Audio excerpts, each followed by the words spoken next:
Hello friends, this is Alpana Singh. तो चलिए friends, देखिए आज हम आप सभी लोगों के लिए सी टेट जनवरी 2024 के लिए बाल विकास एवं शिक्षा शास्त्र, जिसे हम लोग सीडीपी के नाम से जानते हैं, ठीक है। तो ये आज के आपके फ्रेंड्स 30 क्वेश्चंस हैं, ठीक है। और लेवल 1 और लेवल 2 दोनों के लिए मोस्ट इंपॉर्टेंट क्वेश्चन हमने सजेस्ट किया है, ठीक है। और हमारा जो टारगेट रहेगा फ्रेंड्स कि हम लोग अपने 30 में आउट ऑफ 30 ला सके, ठीक है। तो चलिए इस क्वेश्चन को सॉल्व करने के लिए, ठीक है, और 30 में 30 लाने के लिए हम लोग अपने क्वेश्चन की ओर चलेंगे। और सबसे पहले फ्रेंड्स, आप सभी लोग चैनल को लाइक एवं सब्सक्राइब कर दीजिए और अपने सभी दोस्तों को शेयर कर दीजिए, ठीक है। तो चलिए हम लोग अपने सबसे पहले क्वेश्चन की ओर चलते हैं और देखते हैं हमारा पहला क्वेश्चन क्या कहता है।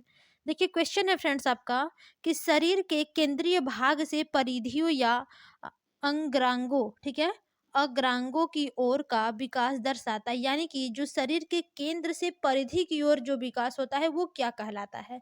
पहला ऑप्शन है विकिरणीय विकास के सिद्धांतों को, ठीक है। दूसरा है विकेंद्रीकृत विकास के सिद्धांतों को। थर्ड है आपका मध्य बाह्य विकास के सिद्धांतों को। और चौथा है फ्रेंड्स आपका सोपानीय विकास के सिद्धांतों को, ठीक है। तो एक बार फ्रेंड्स हम लोग अपने क्वेश्चन की ओर चलेंगे और देखते हैं कि क्वेश्चन क्या कहता है, समझते हैं इसको, ठीक है। देखिए जो क्वेश्चन आपका कह रहा है कि जो शरीर के फ्रेंड्स केंद्र भाग से, ठीक है, केंद्र से जो परिधियों या फिर जो अंगरांगों की ओर का विकास दर्शाता है वो क्या कहलाता है। तो वो फ्रेंड्स आपसे मध्य की बाह्य की ओर के विकास का सिद्धांत है ये, ठीक है। जो शरीर से यानी कि शरीर के केंद्र से परिधि की ओर जो विकास होता है वो आपके मध्य बाह्य विकास के सिद्धांतों को दर्शाता है, ठीक है। देखिए फ्रेंड, जो आपके कुप्पू स्वामी है, ठीक है, इनका जो सिद्धांत है इसमें वो प्रकाश में लाए हैं कि वह विकास की दिशा के बारे में दो विशिष्ट तथ्य की बात करते हैं, ठीक है। और उनका कहना है ठीक है, अच्छा, ये सॉरी फ्रेंड्स, चलिए ठीक है, बस इतना आप लोग समझ लीजिए इसमें कि जो केंद्र से बाह्य की ओर जो विकास दर्शाता है वो आपका मध्य बाह्य विकास के सिद्धांतों को दर्शाता है, जो अंगरांगों की ओर विकास होता है, ठीक है। तो ज्यादा कुछ इसमें आप लोग मत समझिए, चलिए ठीक है, इतना काफी है, ठीक है। ये आपके कुप्पू स्वामी के अनुसार है, ये आप लोग जान लीजिए, ठीक है। तो यहाँ पर थर्ड ऑप्शन ही बिल्कुल करेक्ट होगा। चलिए अगले क्वेश्चन की ओर चलेंगे। क्वेश्चन देखते हैं क्या कहता है। देखिए अगला क्वेश्चन है फ्रेंड्स आपका कि स्कूल बच्चों के समाजीकरण की एक ऐसी संस्था है जहां पहला ऑप्शन है प्रमुख स्थान स्कूली बच्चों का होता है, दूसरा है प्रमुख स्थान स्कूल की दिनचर्या का होता है, थर्ड है प्रमुख स्थान स्कूल की गतिविधियों का होता है, और फोर्थ है कि प्रमुख स्थान स्कूल के शिक्षकों का होता है। तो देखिए फ्रेंड्स, सबसे पहले आप लोग जान लीजिए कि जो स्कूल बच्चों के समाजीकरण की संस्था है, ठीक है, एक ऐसी संस्था है जहां पर आपके जो प्रमुख स्थान होता है फ्रेंड्स वो आपके स्कूली बच्चों का होता है, ठीक है। तो यहाँ पर राइट ऑप्शन क्या हो जाएगा, ऑप्शन नंबर फर्स्ट बिल्कुल करेक्ट। ओके, चलिए अगले क्वेश्चन की ओर चलते हैं, देखते हैं क्या है। देखिए क्वेश्चन है कि जब आप एक शिक्षक समूह से जुड़ जाते हैं, ठीक है, यानी कि जब आप एक शिक्षण समूह से जुड़ जाते हैं और अपने समूह के अन्य लोगों की ही तरह पोशाक धारण करने लगते हैं तो आप प्रदर्शन कर रहे होते हैं। पहला ऑप्शन है समूह की पहचान का, दूसरा है समूह आज्ञाकारिता का, थर्ड ऑप्शन है समूह निर्देश अनुपालन का, और चौथा है समूह की अनुरूपता का। तो देखिए जो क्वेश्चन पूछा है फ्रेंड्स कि जब आप एक शिक्षक के समूह से जुड़ जाते हैं और अपने समूह के अन्य लोगों के ही तरह पोशाक धारण करने लगते हैं तो जो आपका प्रदर्शन होता है वो कर रहे होते हैं। यानी कि किसका प्रदर्शन कर रहे होते हैं, तो वो आपके अपनी समूह की अनुरूपता का प्रदर्शन कर रहे होते हैं, ठीक है। यानी कि समूह में सभी शिक्षक अपने यानी कि जो उनका पोशाक है वो धारण किए हैं, आप भी उसमें कर लेंगे, ठीक है। तो अपने समूह की अनुरूपता का आप प्रदर्शन कर रहे होते हैं वहां पर, ठीक है। तो जो राइट ऑप्शन बनेगा ऑप्शन नंबर फोर्थ बिल्कुल करेक्ट होगा। ओके, चलिए अगले क्वेश्चन की ओर चलते हैं, देखते हैं क्या है। देखिए क्वेश्चन है फ्रेंड्स कि किसी वस्तु के स्थायित्व की अवधारणा, ठीक है, पियाजे के विकास के डैश चरण में प्राप्त हो जाती है। यानी कि जो वस्तु स्थायित्व की अवधारणा है फ्रेंड्स वो आपके पियाजे के विकास के चरण में प्राप्त होती है, किस चरण में, ठीक है। पहला ऑप्शन है संवेदी गामक, दूसरा है पूर्व संक्रियात्मक, तीसरा है मूर्त संक्रियात्मक, और चौथा ऑप्शन है आपका औपचारिक परिचालन, ठीक है। तो यहाँ पर देखिए फ्रेंड्स, जब आपके वस्तु स्थायित्व की बात आती है तो ये आपका संवेदी गामक अवस्था होता है, ठीक है। देखिए जो पियाजे द्वारा फ्रेंड्स बालकों के संज्ञानात्मक विकास की व्याख्या जो है वो आप जानते हैं कि 4 अवस्थाओं में है, ठीक है। संवेदी पेशी अवस्था जिसे हम लोग सेंसरी मोटर स्टेज कहते हैं, ठीक है। और इसमें देखिए बालक जो होता है फ्रेंड्स वो जन्म से लेकर के लगभग 2 वर्ष तक की अवधि में होती है, ठीक है। और इसी अवस्था में फ्रेंड्स बालक जो होता है वो अपने इंद्रियों के अनुभव तथा उन पर पेशीय कार्य करके समझ विकसित करते हैं, जैसे कि देख करके, ठीक करके, छू करके, पैर मारकर, इन सभी से, ठीक है। तो इसे देखिए फ्रेंड्स संवेदी पेशी अवस्था भी कहते हैं, ठीक है। और देखिए इसी अवस्था में जो बालक है उसका किसी वस्तु के प्रति स्थायित्व का विकास होता है, ठीक है। तो जो राइट ऑप्शन बनेगा ऑप्शन नंबर फर्स्ट बिल्कुल करेक्ट होगा। ओके, चलिए अगले क्वेश्चन की ओर चलते हैं, देखते हैं क्या है क्वेश्चन। देखिए अगला क्वेश्चन है फ्रेंड्स कि व्यक्तिगत शिक्षा कार्यक्रम की योजना डैश के संदर्भ में बनाई जाती है, यानी कि जो व्यक्तिगत शिक्षा कार्यक्रम की योजना है फ्रेंड्स वो किसके संदर्भ में बनाई जाती है, ठीक है। पहला ऑप्शन है विशेष शिक्षा कार्यक्रम, दूसरा है बाल केंद्र शिक्षा कार्यक्रम, तीसरा है मुक्त विद्यालय शिक्षा कार्यक्रम और फोर्थ है ई अधिगम शिक्षा कार्यक्रम, ठीक है। तो यहाँ पर देखिए फ्रेंड्स जो आपकी व्यक्तिगत शिक्षा कार्यक्रम की बात की जा रही है कि किसके संदर्भ में बनाई जाती है, तो ये आपके फ्रेंड्स बाल केंद्र शिक्षा कार्यक्रम के संदर्भ में बनाई जाती है व्यक्तिगत शिक्षा कार्यक्रम की योजना, ठीक है। तो जो राइट ऑप्शन होगा फ्रेंड्स ऑप्शन नंबर आपका फर्स्ट ही बिल्कुल करेक्ट हो जाएगा, ठीक है, सॉरी सेकंड, ठीक है। चलिए अगले क्वेश्चन की ओर चलते हैं और देखते हैं क्वेश्चन क्या है हमारा। देखिए अगला क्वेश्चन है फ्रेंड्स कि डैश महीनों की आयु के बीच अधिकांश बच्चे दो शब्दों को मिलाकर के छोटे छोटे वाक्यों में बोलना शुरू कर देते हैं, यानी कि कितने महीने की आयु के बीच जो अधिकांश बच्चे होते हैं वो शब्दों को छोटे छोटे वाक्यों में बोलना शुरू कर देते हैं। 12 से 18 महीने, 18 से 24 या फिर 24 से 30 महीने या फिर 30 से 36 महीने। तो देखिए फ्रेंड्स ये जो इसका करेक्ट ऑप्शन होगा ये आपका 18 से लेकर के 24 महीने के बीच में जो बच्चे होते हैं, ठीक है, अधिकांश बच्चे वो छोटे-छोटे शब्दों को यानी कि मिला करके वाक्यों में बोलना शुरू कर देते हैं, ठीक है। तो यहाँ पर राइट ऑप्शन क्या हो जाएगा, ऑप्शन नंबर सेकंड बिल्कुल करेक्ट होगा। ओके, चलिए अगले क्वेश्चन की ओर चलते हैं और देखते हैं अगला क्वेश्चन क्या है फ्रेंड्स। देखिए क्वेश्चन है आपका कि बुद्धि लब्धि या आईक्यू की अवधारणा दी गई थी, ठीक है, गाल्टन के द्वारा, दूसरा है बीने के द्वारा, तीसरा ऑप्शन है स्टर्न के द्वारा और चौथा है आपका टर्मन के द्वारा। देखिए फ्रेंड्स आज की क्लास में जो भी क्वेश्चन है ये आपके काफी छोटे हैं, ठीक है, संक्षिप्त क्वेश्चन दिए गए हैं और मोस्ट इंपॉर्टेंट क्वेश्चन दिए गए हैं, वन लाइनर टाइप से हैं, ठीक है। तो देखिए फ्रेंड्स जो आपकी बुद्धि लब्धि या फिर जो आईक्यू की अवधारणा दी गई है वो किसके द्वारा दी गई है फ्रेंड्स, तो आप लोग जानिएगा जो आईक्यू है आपका वो आपके टर्मन के द्वारा दिया गया है, ठीक है। और सॉरी फ्रेंड स्टर्न है, ठीक है, स्टर्न के द्वारा दिया गया है, ठीक है। तो जो राइट ऑप्शन होगा friends option number first sorry third बिल्कुल करेक्ट होगा। और ये सिद्धांत फ्रेंड्स कब दिया गया था, तो ये सिद्धांत आपका 1912 ईस्वी में दिया गया था, ठीक है। और जो इसका सूत्र होता है बुद्धि लब्धि का फ्रेंड्स वो क्या होता है, मानसिक आयु बटे आपका वास्तविक आयु होता है, ठीक है, इंटू 100 होता है, ठीक है। तो चलिए अगले क्वेश्चन की ओर चलेंगे और देखते हैं क्वेश्चन हमारा क्या कहता है।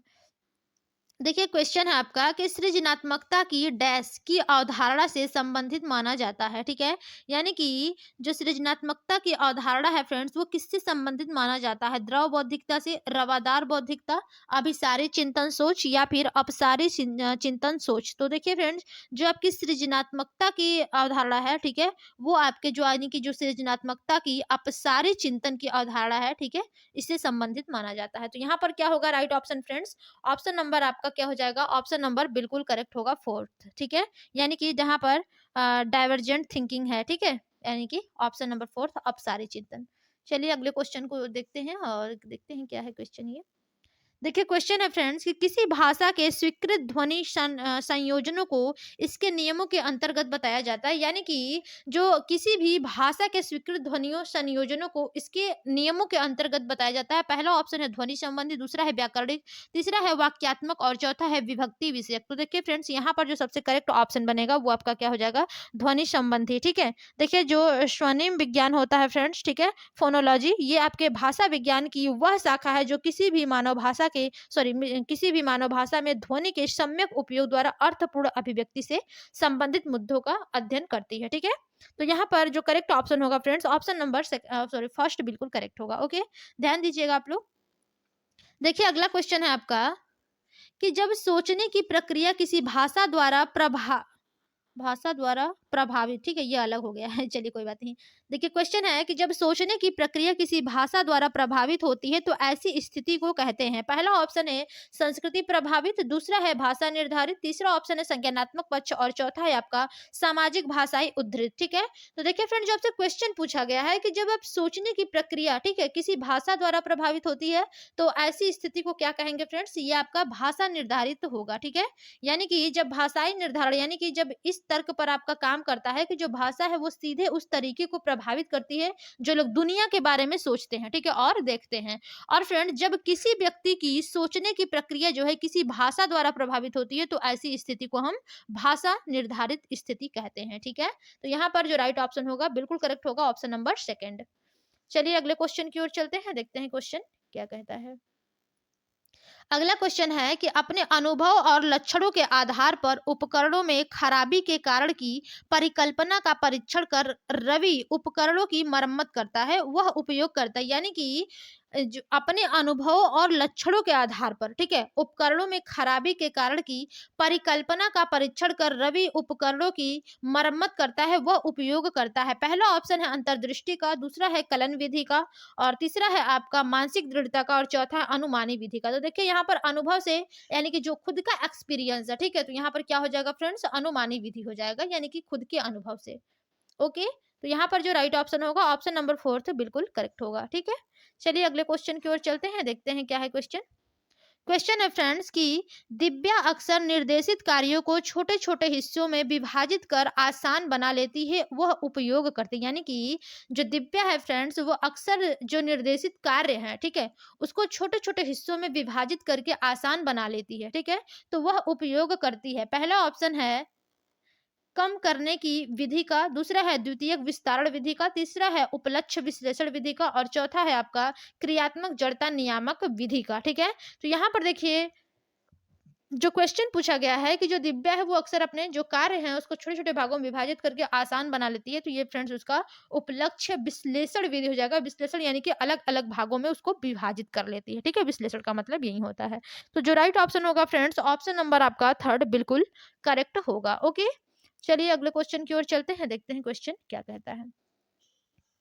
देखिए क्वेश्चन है कि पुरुष और महिला की भूमिकाओं का निर्धारण समाज करता है, यह कथन बताता है कि, यानी कि जो पुरुष और महिला है फ्रेंड्स, ठीक है, इनकी जो भूमिका है ये उनका निर्धारण जो है इसका ये समाज करता है। तो ये कथन बताता है कि पहला ऑप्शन है आपका कि लैंगिकता एक अंतर्निहित अवतरण है, दूसरा है लैंगिकता एक आनुवंशिक प्रतिभा है, तीसरा है लैंगिकता एक अंतर्ज्ञानी अवतरण है, और चौथा है कि लैंगिकता एक सामाजिक अवतरण है। जो कि यहाँ पर बिल्कुल करेक्ट ऑप्शन क्या होगा फ्रेंड्स की जो राइट ऑप्शन होगा फ्रेंड्स वो आपका हो जाएगा कि लैंगिकता जो है वो एक अंतर्ज्ञानी अवतरण है। देखिए फ्रेंड्स अभी हाल ही में जो आपके वेस्ली वकवल्टर और स्टीफन स्टीच है, ठीक है, ये स्टीफन स्टीच जो है उन्होंने तर्क दिया था कि जो अलग अलग लैंगिक अंतर्ज्ञान है और ये मतभेद महिलाओं के हाशिए पर रहने के तर्क को समझाने में बेहतर भूमिका निभा सकते हैं, ठीक है। जब ये तर्क फ्रेंड्स पुरुष और महिलाओं की समाज में भूमिका की व्याख्या करते हैं तो यहाँ पर लैंगिकता के अंतर्ज्ञानी अवतरण का समर्थन करते हैं ये, ठीक है। तो राइट ऑप्शन क्या होगा ऑप्शन नंबर थर्ड बिल्कुल करेक्ट होगा। ओके, चलिए अब हम लोग अपने अगले क्वेश्चन की ओर चलेंगे फ्रेंड्स और देखते हैं हमारा अगला क्वेश्चन जो है वो क्या कहता है, ठीक है। तो देखिए अब हमारा यहाँ पर है अगले क्वेश्चन सीरीज में, ठीक है। देखिए क्वेश्चन है फ्रेंड्स कि ग्रेडिंग कोडिंग, ठीक है, ग्रेडिंग कोडिंग अंकन और क्रेडिट संचय प्रणालियां डैश के कुछ उदाहरण हैं। पहला ऑप्शन है परीक्षा के उत्तर पत्रों के, ठीक है, उत्तर पत्रों के मूल्यांकन की प्रक्रिया, दूसरा है कक्षा में बच्चों की स्थिति की निरूपण विधि, और तीसरा ऑप्शन है आलेख पत्र यानी कि रिपोर्ट कार्ड में अकादमिक प्रगति को दर्शाने, और चौथा है अधिगमकर्ताओं की उपलब्धि के आकलन की गणन विधि, ठीक है। तो यहाँ पर देखिए फ्रेंड जो क्वेश्चन पूछा गया है आपसे कि जो ग्रेडिंग है, ठीक है, यानी कि ग्रेडिंग है, ठीक है, ग्रेडिंग कोडिंग अंकन और क्रेडिट, ठीक है, संचय प्रणालियां यानी कि किसके कुछ उदाहरण हैं। तो फ्रेंड्स ये आपके अधिगमकर्ताओं की उपलब्धि के आकलन की गणन विधि के कुछ उदाहरण हैं, ये आपके ग्रेडिंग कोडिंग अंकन और क्रेडिट संचय प्रणालियां, ठीक है। तो जो राइट ऑप्शन बनेगा ऑप्शन नंबर फोर्थ बिल्कुल करेक्ट होगा, ठीक है। चलिए अगले क्वेश्चन की ओर चलते हैं, देखते हैं अगला क्वेश्चन जो है हमारा, कोई बात नहीं 15 का क्वेश्चन और नीचे है, हम लोग नीचे जाकर के देख लेंगे। क्वेश्चन है फ्रेंड्स कि अधिगमकर्ताओं की उपलब्धि का आकलन शिक्षकों की सहायता करता है, ठीक है, यानी कि जो अधिगमकर्ताओं की उपलब्धि है फ्रेंड्स, ठीक है, यानी कि जो उपलब्धि का आकलन है ये शिक्षकों की सहायता करता है। पहला ऑप्शन है आपका अधिगमकर्ताओं के प्रदर्शन का रिकॉर्ड रखने में, ठीक है, और सेकेंड ऑप्शन है कि शिक्षण अधिगम विधियों की प्रभावशीलता का मूल्यांकन करने में। थर्ड है कक्षाओं में अधिगमकर्ताओं की क्षमता समूह बनाने में। और चौथा है कि शिक्षण के लिए गतिविधियों की सूची तैयार करने में। तो देखिए फ्रेंड, जो आपसे क्वेश्चन पूछा गया है कि अधिगमकर्ताओं की उपलब्धि का आकलन शिक्षकों की सहायता करता है, तो यहाँ पर आपका जो राइट ऑप्शन होगा किसमें सहायता करता है फ्रेंड्स, तो आपके शिक्षण अधिगम विधियों की प्रभावशीलता का मूल्यांकन करने में ये यानी कि सहायता करता है। ठीक है, तो जो राइट ऑप्शन होगा क्या होगा, ऑप्शन नंबर सेकंड बिल्कुल करेक्ट होगा। ठीक है, चलिए अगले क्वेश्चन की ओर चलते हैं, देखते हैं क्वेश्चन क्या कहता है। क्वेश्चन है कि समावेशी शिक्षा डैश के सिद्धांत पर आधारित है। यानी कि फ्रेंड जो समावेशी शिक्षा है वो किसके सिद्धांत पर आधारित है। पहला ऑप्शन है आपका सामाजिक संतुलन, दूसरा है समता एवं समानता अवसर, तीसरा ऑप्शन है सामाजिक अस्तित्व और वैश्वीकरण, और चौथा है विश्व बंधुता। ठीक है, तो देखिए फ्रेंड जो आपकी सामाजिक शिक्षा है, ठीक है, वो किसके सिद्धांतों पर आधारित है, तो फ्रेंड्स ये आपकी समता एवं समानता अवसर, ठीक है, समान अवसर के सिद्धांत पर आधारित है समावेशी शिक्षा। ठीक है, तो चलिए यानी कि आप लोगों को फ्रेंड्स यहाँ तक तो समझ में आ ही गया होगा। ठीक है, चलिए अगले क्वेश्चन की ओर चलेंगे। यहाँ पर सेकंड ऑप्शन बिल्कुल करेक्ट है। और देखिए क्वेश्चन है आपका अगला कि दिव्यांग जन अधिकार अधिनियम वर्ष डैश में लागू किया गया। यानी कि जो दिव्यांग जन अधिकार अधिनियम है फ्रेंड्स वो किस वर्ष में लागू किया गया था। पहला ऑप्शन है 1992 में, 1995 में, 1999 में और 2016 में। तो देखिए जो दिव्यांग जन अधिकार अधिनियम है फ्रेंड्स ये किस वर्ष लागू किया गया था, तो ये आपका 2016 यानी कि 16 दिसंबर 2016 को लोकसभा में दिव्यांग जन अधिकार विधेयक, ठीक है, पारित किया गया था। ठीक है, तो राइट ऑप्शन क्या हो जाएगा, ऑप्शन नंबर फोर्थ 16 दिसंबर 2016। यहाँ पर केवल ये दिया गया है आपका ईयरली। ठीक है, तो हम ना यही करेंगे 2016। ठीक है, तो जो राइट ऑप्शन होगा ऑप्शन नंबर फोर्थ बिल्कुल करेक्ट है। देखिए अगला क्वेश्चन है फ्रेंड्स, ये क्वेश्चन थोड़े लॉन्ग है, कोई बात नहीं। क्वेश्चन है कि व्यक्तिगत विविधताओं वाले बच्चों को पढ़ाने के लिए ऐसे विद्यालय होने चाहिए जहां शिक्षक, यानी कि जो व्यक्तिगत विविधताओं वाले फ्रेंड्स बच्चे हैं, ठीक है, उनको पढ़ाने के लिए ऐसे विद्यालय होने चाहिए जहां शिक्षक, पहला ऑप्शन है व्यक्तिगत विविधताओं के आधार पर वर्गीकृत की गई कक्षाओं के विभिन्न वर्गों में पढ़ा सके। तो देखिए फ्रेंड्स यहाँ पर जब आप अलग अलग बच्चों को विविधता यानी कि बांट देंगे तो ये आपका निगेटिव होगा। दूसरा है विविध अधिगम आवश्यकताओं के अनुसार विभिन्न शिक्षण अधिगम प्रभावियों को प्रविधियों का प्रयोग करने में प्रशिक्षित हो, जो कि सही हो जाएगा आपका। लेकिन थर्ड और फोर्थ देख लेंगे, शायद इससे भी सही हो। थर्ड है कि विशिष्ट व्यक्तिगत विविधताओं वाले बच्चों को पढ़ाने के लिए प्रशिक्षित हो, ऐसा बिल्कुल नहीं होगा। ठीक है, और बच्चों को समरूप अधिगमकर्ता बनाने में प्रशिक्षित हो, ऐसा ये बिल्कुल नहीं है। देखिए यहाँ पर जो सबसे करेक्ट ऑप्शन होगा फ्रेंड्स कि जो व्यक्तिगत विविधताओं वाले जो बच्चे हैं, ठीक है, उनको पढ़ाने के लिए ऐसे विद्यालय होने चाहिए जहाँ पर शिक्षक जो है वो विविध अधिगम आवश्यकताओं के अनुसार विभिन्न शिक्षण अधिगम प्रविधियों का प्रयोग करने में प्रशिक्षित हो। ठीक है, तो जो राइट ऑप्शन होगा फ्रेंड्स ऑप्शन नंबर सेकंड आपका बिल्कुल करेक्ट होगा। ओके, चलिए अब हम लोग अपने अगले क्वेश्चन की ओर चलेंगे और देखते हैं जो अगला क्वेश्चन है वो क्या है। ठीक है, क्वेश्चन है फ्रेंड्स की निशुल्क एवं अनिवार्य बाल शिक्षा अधिकार अधिनियम 2009 दिव्यांग बच्चों की निशुल्क शिक्षा के अधिकारों को सुनिश्चित करता है। ठीक है, यानी कि जो आपका निशुल्क एवं अनिवार्य बाल शिक्षा अधिकार अधिनियम है फ्रेंड्स, ठीक है, 2009 ये दिव्यांग बच्चों की निशुल्क शिक्षा के अधिकारों को सुनिश्चित करता है। पहला ऑप्शन है 6 से 18 वर्ष तक के लिए, ठीक है, और दूसरा ऑप्शन है 3 से 18 वर्ष तक के लिए, और तीसरा ऑप्शन है 6 वर्ष से 14 वर्ष तक के लिए, और आपका चौथा ऑप्शन है 6 वर्ष से 22 वर्ष तक के लिए। तो देखिए इसका जो करेक्ट ऑप्शन होगा फ्रेंड्स ये आपका 6 वर्ष से लेकर के 14 वर्ष तक के लिए बच्चों के लिए है। ठीक है, सुनिश्चित करता है ये। ओके, तो जो राइट ऑप्शन बनेगा फ्रेंड्स ऑप्शन नंबर आपका थर्ड बिल्कुल करेक्ट होगा। ठीक है, चलिए अगले क्वेश्चन की ओर चलेंगे और देखते हैं हमारा अगला क्वेश्चन क्या है। देखिए अगला क्वेश्चन है आपका कि विविध अधिगमकर्ताओं के लिए, ठीक है, विविध अधिगमकर्ताओं के लिए सुगम्य स्वरूपों में शिक्षण अधिगम, ठीक है, शिक्षण अधिगम सामग्रियां प्रदान करने का तात्पर्य डैश से है। यानी कि जो विविध अधिगमकर्ताओं के लिए सुगम्य स्वरूपों में शिक्षण अधिगम सामग्रियां प्रदान करने का तात्पर्य है, ठीक है, वो किसमें से है। ठीक है, पहला ऑप्शन है फ्रेंड्स सार्वभौमिक समावेशी शिक्षा के नैतिक विचार से, ठीक है, दूसरा है शिक्षण व्यावसायिकता की सार्वभौमिक संहिता से, और थर्ड ऑप्शन है कि शिक्षण के सार्वभौमिक मानववादी दृष्टिकोण से। चौथा है आपका कि अधिगम की सार्वभौमिक संरचना से। ठीक है, तो यहाँ पर देखिए फ्रेंड, जब बात की गई है आपकी कि विविध अधिगमकर्ताओं के लिए सुगम स्वरूपों में शिक्षण अधिगम सामग्रियां प्रदान करने का जो तात्पर्य है फ्रेंड्स, वो आपके अधिगम की सार्वभौमिक संरचना से है। ठीक है, तो जो राइट ऑप्शन होगा क्या होगा, ऑप्शन नंबर फोर्थ बिल्कुल करेक्ट हो जाएगा यहाँ पर। ठीक है, चलिए अगले क्वेश्चन की ओर चलते हैं, देखते हैं अगला क्वेश्चन हमारा क्या कहता है।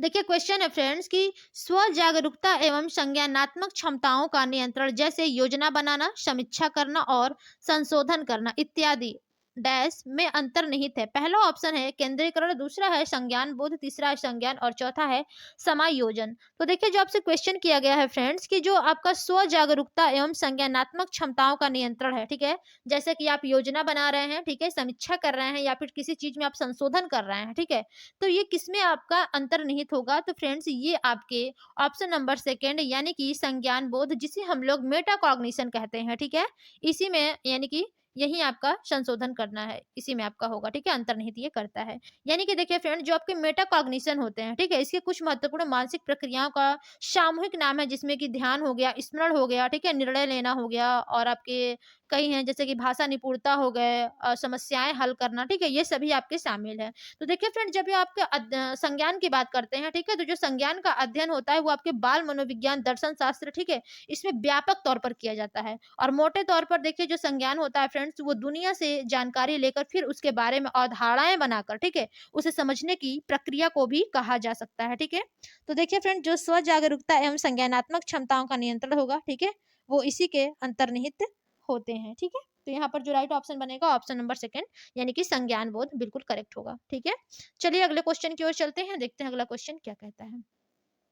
क्वेश्चन है कि जब बच्चे प्राप्त की गई सूचनाओं की व्याख्या करने के लिए अपने अनुभवों के आधार पर सोचते हैं, यानी कि जो बच्चे हैं फ्रेंड्स, वो प्राप्त की गई सूचना यानी कि जो उन्हें प्राप्त किए हैं, उन्होंने सूचना जो उन्हें उनको मिली है बच्चों को, ठीक है, उस सूचनाओं की व्याख्या करने के लिए खुद के अनुभवों के आधार पर वो सोचते हैं। ठीक है, यानी कि जो उन्होंने एक्सपीरियंस किया है, उनके जो अपने खुद के जो अनुभव है, ठीक है, उस पे उसी अनुभव के आधार पर जब वो सोचते हैं तो उसे डैश कहा जाता है, यानी कि तब फिर उसे क्या कहा जाएगा। पहला ऑप्शन है प्रतिक्रियावादी सोच, दूसरा है सृजनात्मक सोच, तीसरा है आपका अमूर्त सोच और चौथा है मूर्त सोच। ठीक है, तो देखिए फ्रेंड्स, यहाँ पर फिर वो मूर्त सोच के अंतर्गत आएगा, क्योंकि देखिए जो उसे सूचनाएं प्राप्त हैं, ठीक है, मूर्त रूप से उसके सामने वो चीज है, फिर उसी पर अपने अनुभव दे रहा है। ठीक है, तो यहाँ पर आपका मूर्त चिंतन या फिर होगा, ठीक है, यानी कि मूर्त सोच जो है वो होगा।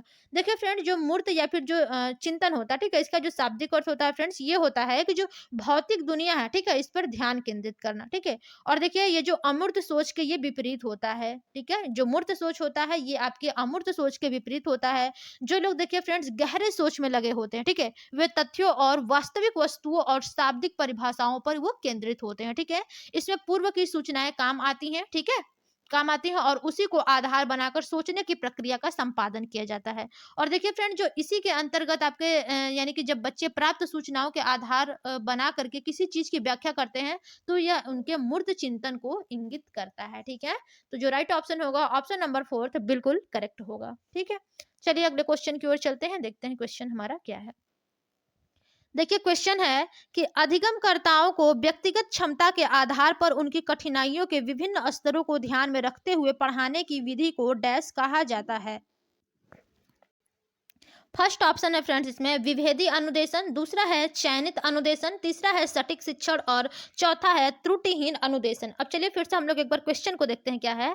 देखिए फ्रेंड, जो क्वेश्चन पूछता है कि जो अधिगमकर्ताओं को व्यक्तिगत क्षमता के आधार पर, ठीक है, जो व्यक्तिगत क्षमता के आधार पर उनकी कठिनाइयों के विभिन्न स्तरों को ध्यान में रखते हुए पढ़ाने की विधि को क्या कहा जाता है। ठीक है, तो यहाँ पर देखिए जो फ्रेंड, जो सबसे करेक्ट ऑप्शन होगा वो आपका विभेदी अनुदेशन होगा। ठीक है, देखिए फ्रेंड, जब अंतर करने की बात आती है, ठीक है, तो यानी कि जो अंतर करने के निर्देश का जो मतलब होता है कि जो प्रत्येक छात्र की क्षमता है और उसकी जो कठिनाई के विभिन्न स्तर हैं, ठीक है, उसके आधार पर उसे किसी चीज की यानी कि किसी चीज को सिखाया जाए। क्योंकि यह देखिए फ्रेंड्स, सभी को पता है कि हर किसी बालक यानी कि हर किसी बालक के पास सीखने की एक अनूठी शैली होती है। ठीक है, ऐसे में उसे विविध तरीके से ऐसे विधि के अंतर्गत अधिगम कराया जा सकता है। ठीक है, और यही आपके अधिगमकर्ताओं को व्यक्तिगत क्षमता के आधार पर बालकों की कठिनाइयों के विभिन्न स्तरों को ध्यान में रखते हुए अधिगम कराया जाता है। ठीक है, तो जो राइट ऑप्शन बनेगा फ्रेंड्स, ऑप्शन नंबर फर्स्ट बिल्कुल करेक्ट होगा। ओके, चलिए अगले क्वेश्चन की ओर चलते हैं, देखते हैं अगला क्वेश्चन क्या है। क्वेश्चन है कि प्रतिपालन अधिगम का एक विशिष्ट चरण है। ठीक है, यानी कि जो प्रतिपालन है, ठीक है, ये एक अधिगम का एक विशिष्ट चरण है जो अधिगम के डैश चरण का पूर्ववर्ती है। ठीक है, जो कि अधिगम के डैश चरण का पूर्ववर्ती है। पहला ऑप्शन है अधिग्रहण, दूसरा है अभिप्रेरण, तीसरा है आत्मनिर्भरता और चौथा है सामान्यीकरण। तो फ्रेंड्स यहाँ पर आपको बताना है कि जो प्रतिपालन है, ठीक है, ये जो है प्रतिपालन ये आपके अधिगम का एक विशिष्ट चरण है जो कि अधिगम के सामान्यीकरण चरण का पूर्ववर्ती है। ठीक है, जो राइट ऑप्शन होगा फ्रेंड्स, ऑप्शन नंबर फोर्थ होगा। क्योंकि देखिए फ्रेंड्स, जो शिक्षण सामग्री होती है, ठीक है, वो शिक्षा के लिए महत्वपूर्ण होता है क्योंकि वे छात्रों को सीखने के समर्थन करके छात्र की उपलब्धि को काफी ये बढ़ा सकते हैं। ठीक है, तो देखिए जो सामान्यीकरण होता है फ्रेंड्स, ये सीखने की एक प्रक्रिया है जो छात्र को स्वतंत्र रूप से शैक्षिक प्रक्रिया का पता लगाने और दोहराव प्रदान करने, ठीक है, दोहराव प्रदान करने की ये अनुमति देते हैं। ओके, तो राइट ऑप्शन क्या होगा, ऑप्शन नंबर फोर्थ होगा। चलिए अगले क्वेश्चन की ओर चलते हैं, देखते हैं क्या है। देखिए क्वेश्चन है कि जजों का काम मानना है कि संज्ञान और भाव डैश होते हैं। यानी कि जो जजों है, ठीक है, उनका मानना है कि जो संज्ञान है फ्रेंड्स और जो भाव है, ठीक है, ये क्या होते हैं। पहला ऑप्शन है अन्योन्याश्रित, दूसरा है स्वतंत्र, तीसरा है अंतर संबंधित और चौथा है एकीकृत। तो देखिए फ्रेंड्स, जो आपका राइट ऑप्शन होगा इसमें से वो आपका क्या हो जाएगा, स्वतंत्र। देखिए जो जजों का काम मानना है कि जो संज्ञान और भाव है फ्रेंड्स, ये स्वतंत्र होते हैं। ठीक है, तो यहाँ पर राइट ऑप्शन क्या होगा फ्रेंड्स, ऑप्शन नंबर सेकंड बिल्कुल करेक्ट होगा। ठीक है, चलिए अगले क्वेश्चन की ओर चलेंगे और देखते हैं अगला क्वेश्चन हमारा क्या कहता है। क्वेश्चन है कि पहले से सीखे हुए कार्यों में सुधार लाने के लिए शिक्षक बच्चों को प्रदर्शन देकर सिखा रहा है, वह शिक्षण की डैश विधि का प्रयोग कर रहा है। यानी कि पहले से सीखे हुए कार्यों में सुधार लाने के लिए, ठीक है, जो पहले से ही बच्चा सीखा है, ठीक है, फिर उसी कार्य में सुधार लाने के लिए जो शिक्षक है वो बच्चों को प्रदर्शन दे करके सिखा रहा है। ठीक है, यानी कि कुछ दिखा करके प्रदर्शन खुद दे करके सिखा रहा है, तो वो शिक्षण की किस विधि का प्रयोग कर रहा है। पहला ऑप्शन है अनुकरण, दूसरा है अवलोकन, तीसरा है संशोधन और चौथा है फ्रेंड्स प्रतिरूपण। ठीक है, तो यहाँ पर क्या होगा फ्रेंड, जब आप बच्चों को प्रदर्शन देकर के सिखा रहा है, ठीक है, यानी कि कोई चीज आप दिखा करके कर रहे हैं, ठीक है, तो वो आपका प्रतिरूपण विधि के अंतर्गत होगा, यानी कि वो प्रतिरूपण विधि का प्रयोग कर रहा है। ठीक है, तो जो राइट ऑप्शन होगा क्या होगा, option number fourth is the right, यानी कि बिल्कुल correct option option number fourth है। ठीक है, चलिए अगले क्वेश्चन की ओर चलेंगे और देखते हैं अगला क्वेश्चन क्या है। क्वेश्चन है फ्रेंड्स कि मैन और जेनिस के अनुसार, ठीक है, मैन और जेनिस के अनुसार निर्णय लेने वाले बच्चे समस्या का विश्लेषण करते हैं, ठीक है, विकल्पों की सूची बनाते हैं और इसके फायदे और नुकसान के प्रत्येक पहलू पर विचार करते हैं जब उसका व्यवहार प्रस्तुत करता है। यानी कि मैन और जो जेनिस है फ्रेंड्स, ठीक है, इनके अनुसार निर्णय लेने वाले जो बच्चे होते हैं उस समस्या का विश्लेषण करते हैं, ठीक है, और विकल्पों की सूची बनाते हैं और इसके फायदे और नुकसान के प्रत्येक पहलू पर विचार करते हैं, उनका व्यवहार प्रस्तुत करता है। पहला ऑप्शन है चौकस पर, ठीक है, दूसरा है सतर्क पर, तीसरा है आपका निवर्तमान पर और चौथा है निरंकुश पर। तो यहाँ पर सबसे राइट ऑप्शन क्या होगा फ्रेंड्स, सतर्क पर। यानी कि वो बच्चा सतर्क है कि यानी कि कोई भी जब हम निर्णय ले रहे हैं, ठीक है, सबसे पहले उसका हम विश्लेषण करें और उसके विकल्पों की सूची तैयार करें, ठीक है, कि कौन सा विकल्प यहाँ पर अपनाएंगे तो उसके आगे फिर हमारा लाभ होगा या फिर हानि होगा, उसके बारे में हम सोचेंगे, ठीक है, और उसके बाद इसके यानी कि जो विकल्प हम अपनाएंगे उसके बाद इसका फायदा होगा हमें या फिर नुकसान होगा। ठीक है, तो इन सभी पहलुओं पर विचार करते हैं और जो उनका व्यवहार होता है फ्रेंड्स, वो सतर्कता यानी कि जो व्यवहार प्रस्तुत करता है वो आपका सतर्क होता है। ठीक है, तो जो राइट ऑप्शन होगा वो आपका, यानी कि जो ऐसा करते वक्त पूरी तरह से सतर्क होता है वो बच्चा। ठीक है, यानी कि जो भी ये करता है, तो जो राइट ऑप्शन बनेगा ऑप्शन नंबर आपका सेकेंड ही बिल्कुल करेक्ट होगा। चलिए अगले क्वेश्चन की ओर चलेंगे और देखते हैं अगला क्वेश्चन हमारा क्या कहता है।